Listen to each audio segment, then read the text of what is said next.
At this point, though, what kind of challenge does the former champion Jean Pascal present to him? Pascal's a tough guy. He's Haven't seen Kovalev in with a guy yet who's going to hit him back and not just kind of go along with the script, which is, okay, this guy's going to hit me and I'm going to fall or at least be cowed out of the fight.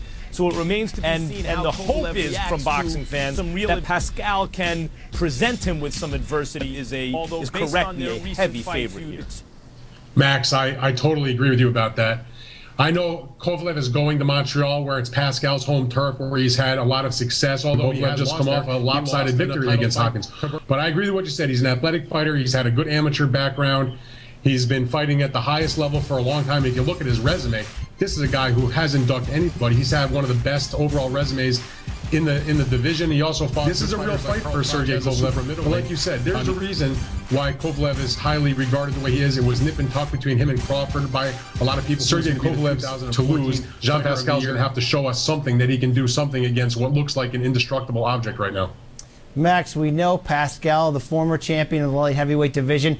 He's under the tutelage now in an advisory role of Roy Jones Jr. We saw a good performance with the two of them when Pascal defeated Lucien Boots in this fight. How much of a factor do you think that'll be in this? Well, I think, first of all, Roy was the most athletic fighter ever, right? And so if you're an athletic fighter without perfectly kind of textbook skills, Roy can maybe help harness that. But I think what's most is the kind of sense of calm that Roy can present him. If things start to go a little bit off the rails, Roy's basic attitude can be, you know what, it's fine. You just have to do this and this. And that can instill confidence in a fighter. I remember when Emmanuel Stewart first took over, it looked like things were starting to maybe go wrong for him. I think it was against Sam Peter, if memory serves.